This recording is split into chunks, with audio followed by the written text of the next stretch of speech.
A very good morning to all of you. Shri Gayatri Shiksha Niketan विद्यालय में online classes में आपका स्वागत है। आप लोग सही पढ़ रहे हैं मैथ में दोस्तों आपकी एक्सरसाइज नंबर 14.7 चल रही है, जिसमें लास्ट मैंने आपको एग्जाम्पल नंबर 35 बताया था। आज के लेक्चर की शुरुआत करता हूँ एग्जाम्पल नंबर 36। एग्जाम्पल नंबर 36 को आप पढ़िए सभी। क्या कह रहा है? प्रदर्शित कीजिए कि बिंदु प्रदर्शित कीजिए कि बिंदु A 1 - 1 3 और B 3 3 3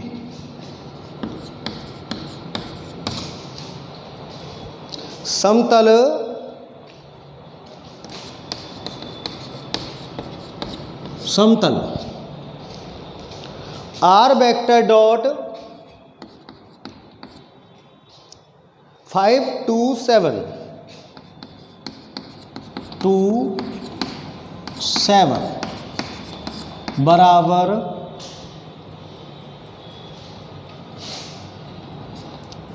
-9 + 9 बराबर 0। -7 के कैप +9 बराबर 0 से बराबर दूरी पर है। से बराबर दूरी पर है। ये आपका क्वेश्चन है कि दो बिंदु आपको दिए हुए हैं ए और बी, उनकी समतल इससे समान दूरी है, यह आपको सिद्ध करना है, प्रदर्शित करना है। सॉल्यूशन। सबसे पहले आप समतल का दिया समीकरण लिख लीजिए। समतल का दिया समीकरण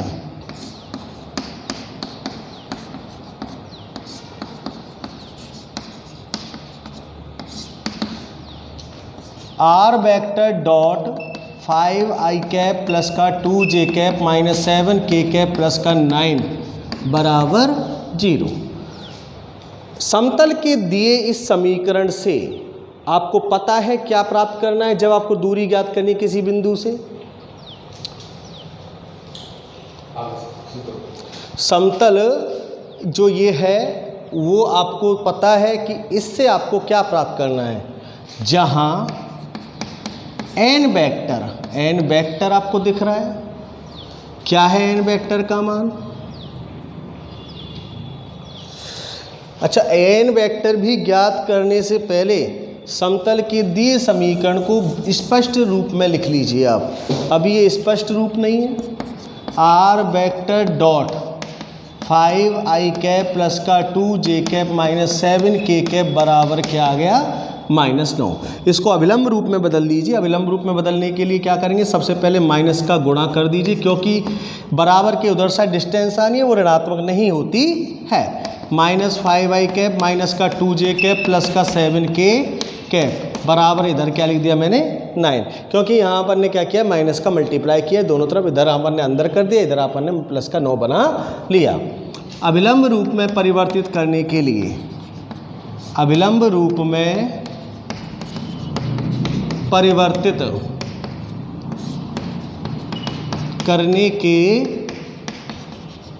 लिए मापांक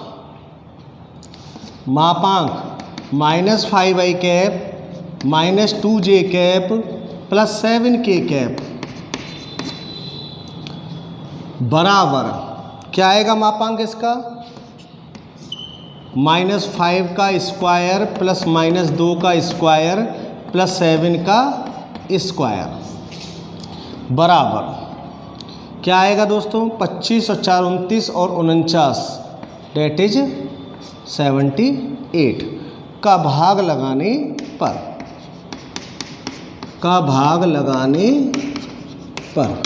इसका भाग लगा दीजिए दोनों तरफ। R vector dot -5y root में 78 आई कैप -2/√78 जे कैप प्लस 7/√78 के कैप बराबर 9/√78। ओके, अब अपन लिख सकते हैं यह अभिलंब रूप r vector dot n cap बराबर डी है, जहां एन कैप और डी का मान लिख लीजिए अलग से। जहां देखो काम सिस्टमेटिक करेंगे तो नंबर भी आपको सिस्टमेटिक मिलेंगे। दिस आपका ये हो गया एन कैप का मान, ये एन कैप का मान एवं डी का मान क्या आ जाएगा, एवं डी बराबर 9/√78। ये अपन ने इतना काम समतल के समीकरण से कर लिया, जहां अपन को एन कैप और डी की आवश्यकता थी। आपने एन कैप और डी के मान प्राप्त कर लिए। एन कैप और डी के मान प्राप्त करने के बाद पहले तो इस बिंदु को ले लीजिए, इससे दूरी निकाल लीजिए। आते हैं बिंदु क्या है, 1 - 1, 3 से समतल की दूरी, जिसको किससे व्यक्त कर दें, D1 से, क्योंकि दो बिंदु इसलिए एक D1 हो गया, एक D2 हो जाएगा। D1 सूत्र क्या है दोस्तों, D - A vector dot n cap, ये आपका सूत्र होता है। D1 बराबर, D का मान क्या है दोस्तों, देख लीजिए 9/√78 माइनस A वेक्टर कहाँ से मिलेगा, ये जो दिया गया बिंदु है इसका स्थिति सदिश क्या हो जाएगा, इसका स्थिति सदिश I cap minus J cap plus का 3K cap dot N cap आपने पहले से ही निकाल कर रख रखा है, क्या है -5/√78 I cap minus 2/√78 J cap plus 7/√78 K cap.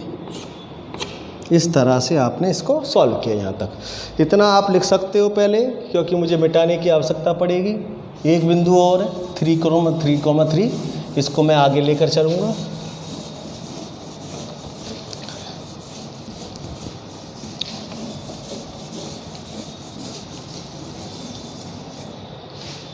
देखिए D1 का मान निकाल रहे हैं, D1 बराबर, आगे तो 9/√78 लिखा हुआ है, माइनस पीछे देखें I कैप का I कैप से डॉट निकालेंगे, देगा क्या, माइनस का 5/√78 माइनस से गुणा होकर प्लस का 5/√78 प्लस का 5/√78, राइट। माइनस J का माइनस इससे करेंगे प्लस का हो जाएगा, 2/√78 देगा, माइनस का ये होगा माइनस का 2/√78। आगे 7 का 3 से करेंगे, 7 या 21/√78। ओके, D1 का मान सॉल्व कर लीजिए। √78 लघुत्तम है, 9 और 5 14 में से 21 और 2 22, 21 2 23, तो आ जाएगा 9/√78 इन टोटल इकाई। तो इस प्रकार से ये आपका क्या आ जाएगा, डिस्टेंस का मान। इस बिंदु जो आपको दिया है, ये बिंदु से डिस्टेंस आपका ये मान आ चुका है। अब आपके पास दूसरा बिंदु है, पुनः बिंदु 3,3,3 से समतल की दूरी, जिसको हम क्या बोलते हैं दोस्तों, D2। सूत्र तो अपन फिर वही लगाएंगे, D - A vector dot n cap. D का मान वही है आपका जो 9/√78 था, माइनस A वेक्टर अब की बार बदल जाएगा, जो क्या आ जाएगा 3I कैप प्लस का 3J कैप प्लस का 3K cap dot n cap आपका पहले से दे ही रखा है, -5/√78 I cap minus 2/√78 J cap plus 7/√78 K cap. इस तरह से मॉडुलस बंद। सॉल्व कर लीजिए अब इसको आप। 9/√78 यहाँ तो एज इट इज लिख लिए। अब यहाँ पर देखिए -5 तिया -15 जो कि प्लस का 15 हो जाएगा, +15/√78। 3 दूनी 6 माइनस का 6 जो क्या हो जाएगा +6/√78। 7 तिया 21 जो हो जाएगा -21/√78। इसको सॉल्व करेंगे दोस्तों। 15 और 6 21 से 21 तो कट ही जाएगा, 6 बचे। 15 और 6 21 से 21 कट जाएगा, यहाँ से क्या बचेगा एक तरह से 9/√78। तो D2 का मान निकाला आपका क्या आया 9/√78। D1 का मान निकाला आते हैं D1 बराबर D2, दोनों समान हैं। यही वह हम इति सिद्ध, यही हम सिद्ध करना चाहते थे। तो ये इस प्रकार से आपके पास क्वेश्चन सॉल्व हो गए। आप ध्यान से बस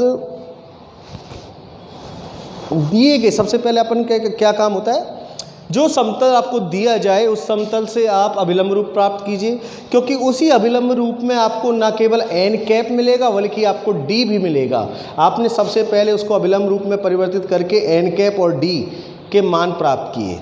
अब आपसे क्वेश्चन था कि सिद्ध करना था कि इस बिंदु से दूरी और इस बिंदु से दूरी दोनों समान हैं। तो पहले इस बिंदु को मैंने a वेक्टर मान के सूत्र लगाया d का, तो अपन का सॉल्व होने के बाद आंसर क्या आया D1 का 9/√78 इकाई। फिर आपने इसको a वेक्टर मानते हुए अब फिर से सूत्र लगाया, तो आपका मान क्या आ गया, वही 9/√78। तो इस तरह से आपने दोनों को देखा, इधर भी आप इकाई लिख सकते हो, इकाई। जब दोनों को आपने देखा तो आपने दोनों को क्या पाया, बराबर। जब दोनों बराबर हैं तो आपने क्या कह दिया, D1 बराबर D2, और यही उसने क्या किया, सिद्ध करवाया था। इस तरह से 14.7 जो एक्सरसाइज है आपकी, सारे एग्जाम्पल इसके अंदर फिनिश हो जाते हैं। आपने कल छुट्टी मनाई, एक तरह से रविवार था, तो इस वजह से आपसे उम्मीद मैं इतना कर सकता हूँ कि आपने कुछ क्वेश्चन अपने मन से भी किए होंगे एक्सरसाइज 14.7 से, और आप जितना मन से करेंगे, मैंने आपको कई बार बताया है, उतना ही आप बेटर हो जाओगे मैथ में। बेस्ट होने के लिए आपकी कैलकुलेशन उस टाइप की होनी चाहिए कि आप स्पीड से क्वेश्चन कर पाएँ। चलो क्वेश्चन 1 से शुरुआत करते हैं, एक्सरसाइज नंबर 14.7 की। क्वेश्चन 1 कह रहा है, निम्न समतलों के मध्य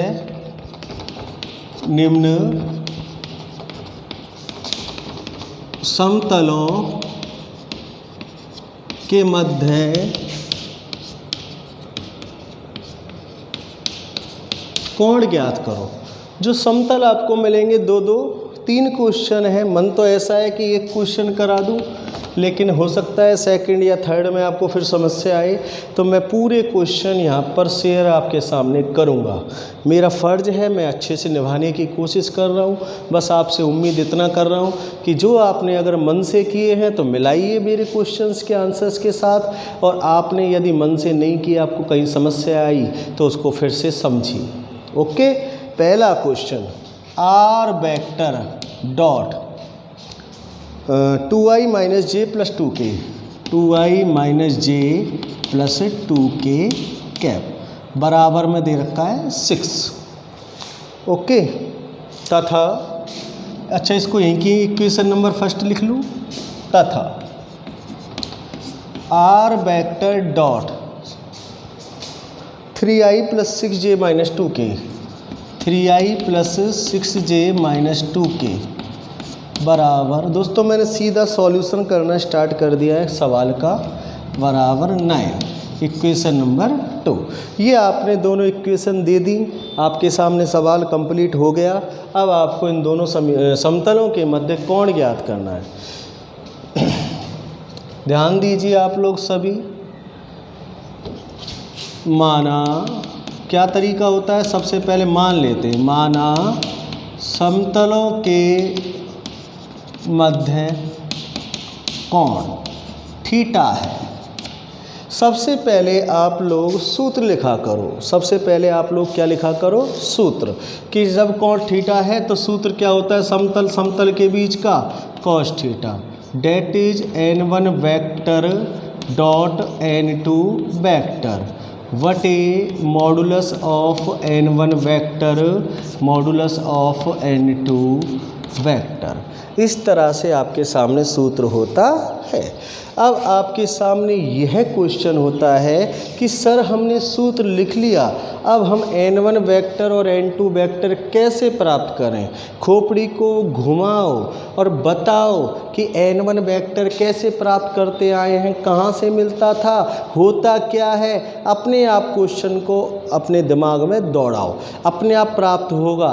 n1 एक तरह से मैंने एक भाषा बताई थी, यह एक अभिलंब सदिश होता है जो समतल के अंदर मिलता है।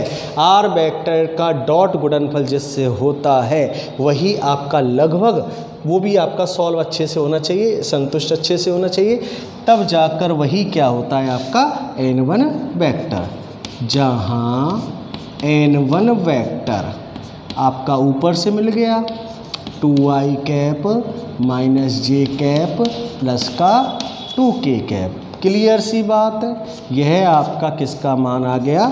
n1 वेक्टर का मान। समस्या किसकी? अब n2 वेक्टर कहाँ से मिलेगा? ये आपको सेकंड से मिलेगा। n2 वेक्टर क्या है वहाँ पर? 3i cap plus 6j cap minus का 2k कैप। जब ये दोनों मान मिल गए आपको तो cos थीटा के लिए कैलकुलेशन चालू करो। आपको सबसे पहले n1 वेक्टर का मान रखना है। किसका मान रखना है? n1 वेक्टर का मान। n1 वेक्टर का मान रख रहा हूँ मैं आपके सामने 2i कैप माइनस का j कैप प्लस का 2k cap dot n2 vector का मान 3i कैप प्लस का 6j कैप माइनस का 2k कैप। रख दिए दोनों मान। नीचे आ जाइए, n1 का मॉडुलस कर दीजिए। मॉडुलस निकालना आपको आता है। कैसे करते हैं? 2 का वर्ग प्लस माइनस 1 का वर्ग प्लस 2 का वर्ग। फिर आप n2 वेक्टर का मॉडुलस लिख दीजिए नीचे। निकालना आता है 3 का वर्ग प्लस 6 का वर्ग प्लस माइनस 2 का वर्ग। आगे सॉल्व कीजिए। cos थीटा बराबर सॉल्व कीजिए, डॉट गुणनफल करते हैं। डॉट गुणनफल आपको बताया है कि आई कैप का आई कैप से ही करो, जे कैप का जे कैप से ही करो, के कैप का के कैप से ही करो। 2 तिया 6 देगा, माइनस 1 6 देगा, 2 माइनस 2 क्या देगा? माइनस का 4। नीचे देखिए 4 4 8 और 1 9 क्या देगा? रूट लेकर 3 और इधर 9 और 36 9 45 4 49 क्या देगा? रूट लेकर 7। तो इस तरह से cos थीटा का मान आपका क्या आया? माइनस का 4/7 तिया 21। और थीटा का मान क्या आ गया आपका? ऐसे आंसर नहीं देना, थीटा का मान देना है जो आपका यहाँ से प्राप्त करना वैसे अच्छा सा मान प्राप्त करना आसान नहीं है, इसलिए आपने cos इनवर्स में मान दे देना है। डेट इज इसका लास्ट आंसर। तो इस तरह से दोस्तों ये क्वेश्चंस जो होते हैं इतने कठिन नहीं होते हैं, सिर्फ आपको सूत्र याद होने चाहिए और सूत्र में प्रयुक्त वैल्यूज के बारे में आपको पता होना चाहिए कि वो किस तरह से वैल्यूज प्रयुक्त हुई है। अब मैंने एक डिवाइडर लगा दिया है, इसके साथ ही मैं सेकंड क्वेश्चन इस एक्सरसाइज में पहले का कर रहा हूँ। पहले का सेकंड क्वेश्चन देखिए आप लोग। r वेक्टर डॉट 2 3 6 माइनस का 2 3 माइनस का 6 के कैप बराबर में दिया हुआ है 5। इक्वेशन नंबर फर्स्ट दे देता हूँ। एवं r vector dot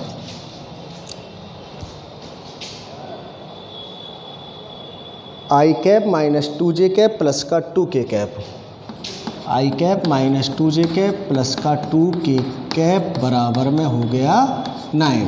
equation number 2। इस तरह से आपको ये दोनों समतल दिए हुए हैं, सॉल्व कीजिए। आप वही पूरी की पूरी भाषा लगाइए, बिल्कुल कोई दिक्कत आपके सामने नहीं आएगी। माना समतलों के मध्य कोण क्या है? थीटा है। अतः किसका सूत्र लेके चलोगे? कॉस थीटा का। क्या सूत्र होता है? n1 vector dot n2 vector बटे modulus n1 vector modulus n2 vector. बहुत इजी है, बिल्कुल आराम से आप इनको कीजिए। जहाँ पहले n1 वेक्टर के बारे में बताइए। n1 वेक्टर ऊपर वाली समतल से मिलेगा 2i कैप प्लस का 3j कैप माइनस का 6k कैप एवं n2 वेक्टर नीचे वाली समतल से मिलेगा i कैप माइनस का 2j कैप प्लस का 2k कैप। इस तरह से आपने निर्धारण कर लिया किनका?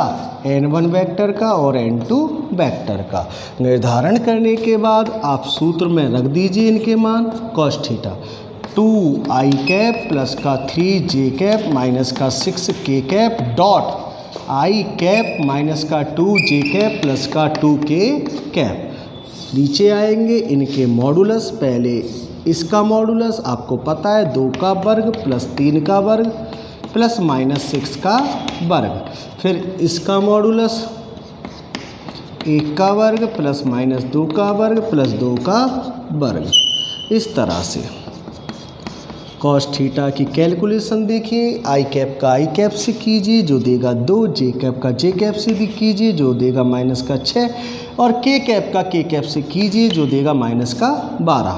इधर आप सॉल्व करोगे तो क्या देगा? 36 और 9 45 और 4 49। 49 का रूट आपके पास पता ही होता है आपको, डेट इज 7 मल्टीप्लाई। उधर देखिए 4 4 8 और 1 9 डेट इज 3। 9 का रूट क्या होता है दोस्तों? 3। कॉस थीटा का मान ऊपर से आया 12 6 18 माइनस का 2 प्लस का माइनस का 16 7 दिया 21। ये आंसर आपका अच्छा नहीं माना जाता, आपको थीटा का मान देना पड़ता है, इसलिए आंसर आपको क्या देना पड़ेगा? कॉस इनवर्स में डेट इज -16, कॉस इनवर्स -16/21। तो इस तरह से आपके 2 क्वेश्चन इस प्रश्नावली में आपको कंप्लीट कराए। और आप बार बार मैं आपसे यही कह रहा हूँ कि आप सेम प्रोसीजर है, लेकिन मुझे क्या है कि बच्चों से अच्छा रेस्पॉन्स नहीं मिल रहा है। रेस्पॉन्स मिलने का मतलब आप समझ में आ रहा है कि कोई भी स्टूडेंट ये नहीं कह रहा है कि सर आप सारे क्वेश्चन ना कराएं और हम कुछ क्वेश्चन कर सकते हैं। अगर ऐसा रेस्पॉन्स मिल जाए तो हम थोड़ा आगे बढ़ सकते थे, लेकिन इसी वजह से हम अटके हुए हैं। हर क्वेश्चन को करने में दोस्तों आपको पता है समय बहुत लगता है। कुछ क्वेश्चन होते हैं, जैसे पहला क्वेश्चन आपको किया तो आपको सेकंड क्वेश्चन में बिल्कुल समस्या नहीं आई, समझने में नहीं आई ना दोस्तों।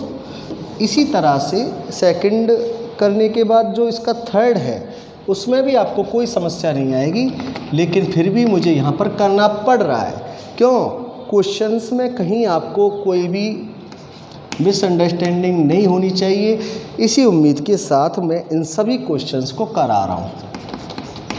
तीसरा क्वेश्चन, इसी फर्स्ट क्वेश्चन का 3 पार्ट थे जिसमें मैंने तीसरे पार्ट को लेकर चल रहा हूँ। बराबर है 5। इक्वेशन नंबर फर्स्ट, ये पहला समतल हो गया। सेकंड समतल देखिए, r vector dot 2i minus j plus 2k, 2i minus j plus का 2k बराबर में आपका दिया हुआ है 6।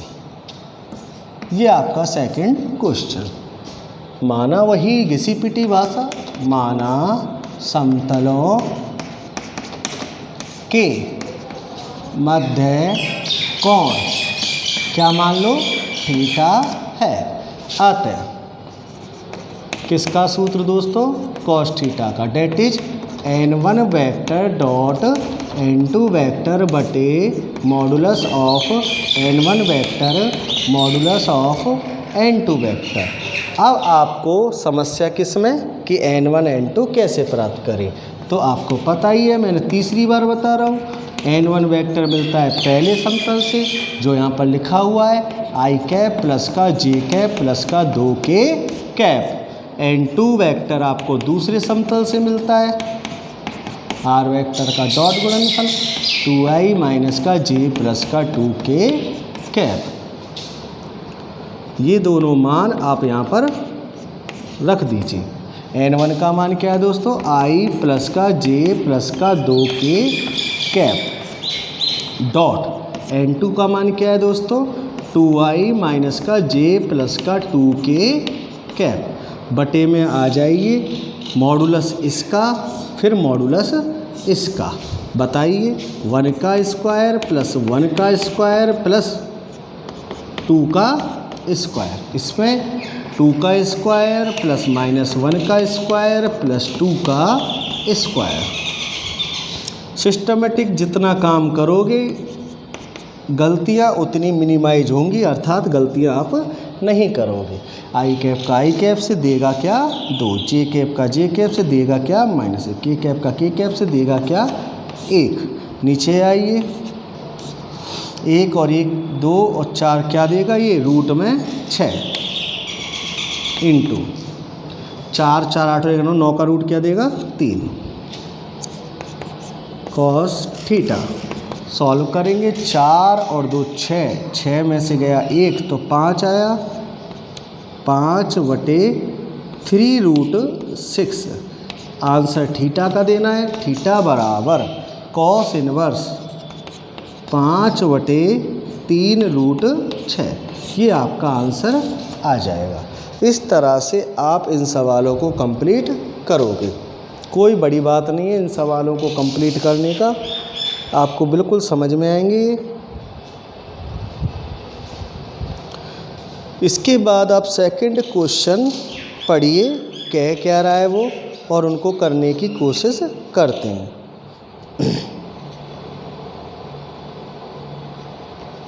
सेकंड क्वेश्चन है निम्न समतलों के मध्य कोण ज्ञात कीजिए।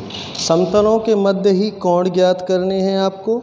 पहले भी समतलों के मध्य ही कोण ज्ञात किए हैं आपने।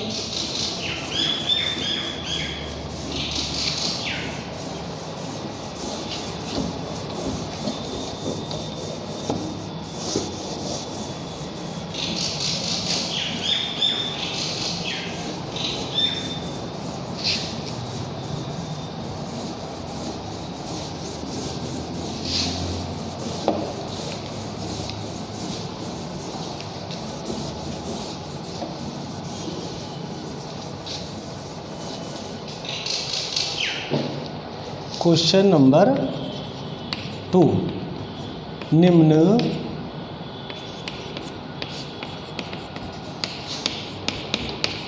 समतलों के, क्वेश्चन सेम है, निम्न समतलों के मध्य कोण ज्ञात कीजिए। First x plus y plus 2z बराबर 9, ये आपका पहला समतल है। Equation number first. एवं 2x minus y minus z बराबर प्लस जेड बराबर 15, ये आपका सेकंड प्लेन है, द्वितीयक समतल है। इन दोनों के मध्य, अब दोस्तों पिछले आपके जो आपने पहला क्वेश्चन किया था उसमें दोनों समतल आपके सदिश रूप में दिए गए थे। एन वेक्टर प्राप्त करना थोड़ा ज़्यादा आसान था। यहाँ पर दोनों समतल किस रूप में दिए हुए हैं, कार्तीय रूप में। कार्तीय रूप में दोनों समतल दिए हुए हैं, तो यहाँ भी कोई ज़्यादा कठिन नहीं है। तो इनसे आप एन वेक्टर n1 और n2 कैसे ज्ञात करेंगे वो मैं बता दूँगा। माना वही घिसी पिटी भाषा, माना दोनों समतलों के मध्य कोण क्या है, थीटा है। अतः किसका सूत्र लेंगे दोस्तों, कॉस थीटा। क्या सूत्र होता है, सेम होता है। आप तो सेम सूत्र लिखें, n1 vector dot n2 vector. अगर ऐसे ना लिखना चाहें तो ऐसे लिख लो, वेक्टर रूप का ना लेना चाहें तो आप कार्तीय रूप का लिख लीजिए, जो कि मैं लिखा चुका हूँ। a1 a2 plus b1 b2 plus c1 c2 वटे modulus of a1 square plus B1 square plus C1 square, A2 square plus B2 square plus C2 square. अब समस्या क्या है दोस्तों, कार्तीय रूप लिया था तो कार्तीय रूप में ही cos थीटा का सूत्र लगाया। समस्या क्या है आपके लिए, A1 B1 C1 क्या है और A2 B2 C2 क्या है, लिखना पड़ेगा। जहाँ A1 B1 जिससे आपको समझ में आए, C1 बराबर प्रथम समतल,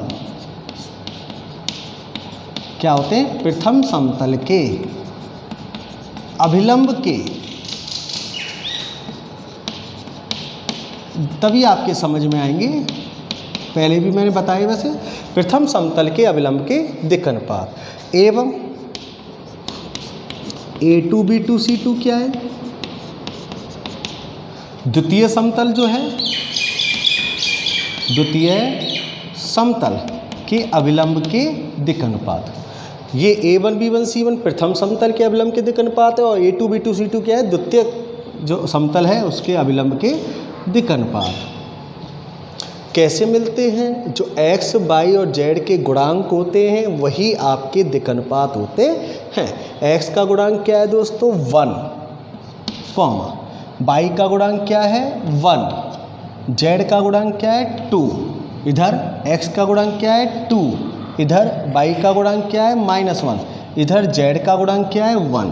तो इस प्रकार से तुलना करके A1 का मान 1, B1 का मान 1, C1 का मान 2, A2 का मान 2, B2 का मान -1, C2 का मान 1। आ गया आप लोगों के समझ में। तो आइए cos थीटा रख दीजिए सारे मान, A1 A2, A1 का मान 1 है देख लिया आपने, A2 का मान 2 है, प्लस ये आप पहले से ही करके रख सकते हो जिससे साफ सफाई आए। B1 का मान 1 है, B2 का मान -1 है, C1 का मान 2 है दिख रहा है, C2 का मान क्या है 1। नीचे आइए पहले,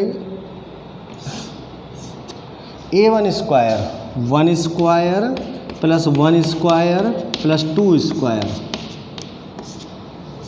A2 square 2 square plus -1 square plus 1 square. इस तरह से आप इसको तरीके से सॉल्व करोगे। गुणा कीजिए, 2 एकम 2 माइनस का 1 और इधर प्लस का 2। नीचे आ जाइए, 4 और 1 5 और 1 6, रूट में 6, और नीचे इधर 4 5 6, रूट में 6। सॉल्व कीजिए इसको थोड़ा सा और बेटर। cos थीटा 2 और 2 4 में से 1 गया तो 3, और नीचे √6 इंटू √6 करेंगे तो क्या आ जाएगा 6। थोड़ा अच्छा सॉल्व होने वाला है ये सवाल। पहली बार आपका एंगल cos इनवर्स में ना आकर किस में आएगा, डिग्री में। किस में, डिग्री में। दोस्तों cos थीटा बराबर क्या आ गया 1/2। 1/2 cos में किसका मान होता है बताइए, cos 60 डिग्री या π/3। तो थीटा बराबर 60 डिग्री।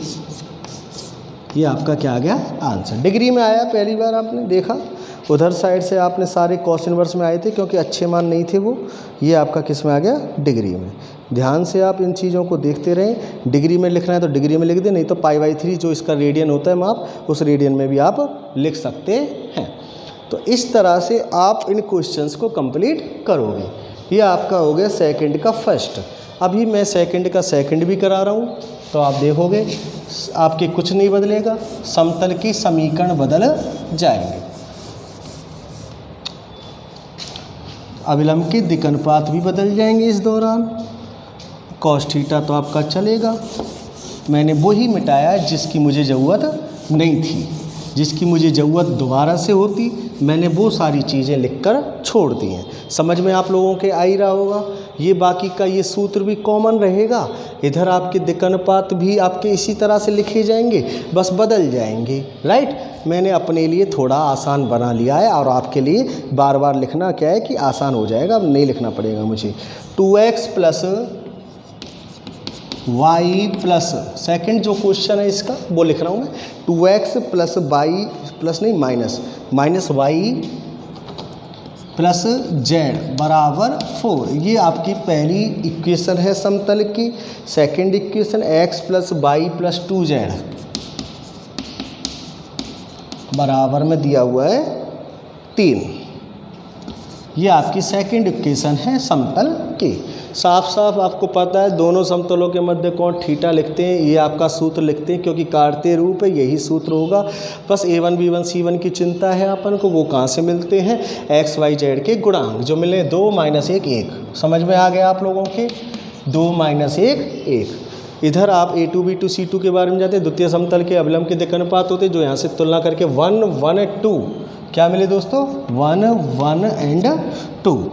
बस अब क्या है, कॉस्ट मान रख दीजिए। a1 का मान क्या है दोस्तों 2, a2 का मान क्या है दोस्तों 1, b1 का मान क्या है -1, b2 का मान क्या है 1, c1 का मान क्या है 1, c2 का मान क्या है 2। नीचे आ जाइए, a1 square b1 square c1 square, 2 का स्क्वायर प्लस -1 का स्क्वायर प्लस 1 का square into a2 square plus b2 square plus c2 square, 1 square plus 1 square plus 2 square. Solve कीजिए, 2 एकम 2 माइनस का 1 प्लस का 2, इस तरह से 4 और 1 5 और 1 6, रूट में क्या आ गया दोस्तों 6। इधर से भी रूट में क्या आ जाएगा 6। सेम टू सेम बिल्कुल पिछला सवाल था आपका, बस थोड़े से दिक्कनुपातों में अंतर करके उसने कोशिश की थी कि सवाल बदल जाए, जबकि सवाल बदला नहीं है, आंसर नहीं बदला। सवाल तो बदल गया, आंसर नहीं बदला। कॉस थीटा अब की बार रेडियन में लिख दो, अगर रेडियन में आंसर है आपके पास तो cos π/3 होता है, और तुलना करके थीटा का मान क्या आ जाएगा π/3। This is your last answer.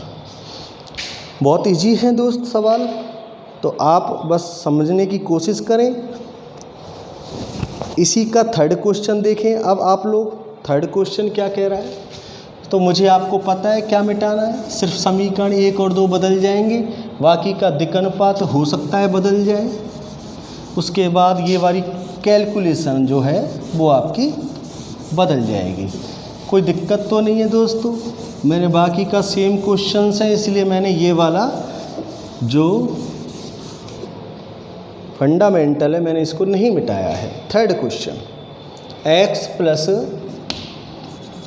Y -2z बराबर 3। ये आपकी समतल की पहली इक्वेशन। सेकंड इक्वेशन को भी देखोगे आप लोग, 2x - 2y प्लस z बराबर क्या दिया हुआ है 5। तो वही आपकी घिसी पिटी भाषा, समतलों के मध्य कोण थीटा हो तो सूत्र cos थीटा का यही लगाते हैं। काटते रूप है, काटते रूप में यही लिखाया है। आपके a1 b1 c1 क्या होते हैं, पहले समतल के अविलंब के दिक्कनुपात, x y z के गुणांक। रिपीट भी होता जा रहा है दोस्तों बार बार। अब भी अगर आपको समझ में नहीं आई ना, तो फिर एक काम करना, कॉल करना मुझे, कॉल करके मुझसे पूछना सर इसका मतलब क्या होता है और उसका मतलब क्या होता है, तो मैं आपको डेफिनेटली बताऊंगा। ओके, कोई दिक्कत नहीं है। कहीं भी अपने दिमाग पर इतना जोर ना लगाएं कि हमारे तो समझ में ही नहीं आ रहा है। समझ में आएगा, कोशिश कीजिए। हाँ, तो क्या a1 का a2 से कर लिया, b1 का b2 से कर रहे हैं और c1 का c2 से कर रहे हैं, ये कर लिया। इसके बाद इन्हीं के स्क्वायर्स का रूट, 1 का स्क्वायर प्लस 1 का स्क्वायर प्लस माइनस के 2 का स्क्वायर, फिर आ जाइए उसके 2 का स्क्वायर प्लस माइनस 2 का स्क्वायर प्लस 1। सॉल्व कीजिए, 2 एकम 2 माइनस का 2 माइनस का 2। ओके, नीचे आ जाइए, 1 1 2 4, रूट में क्या हो गया 6, 4 4 8 और 1 9, इनटू में क्या आ जाएगा 3। सॉल्व कीजिए, करेंगे, कट जाएगा, क्या मिलेगा माइनस का 2/3 रूट 6।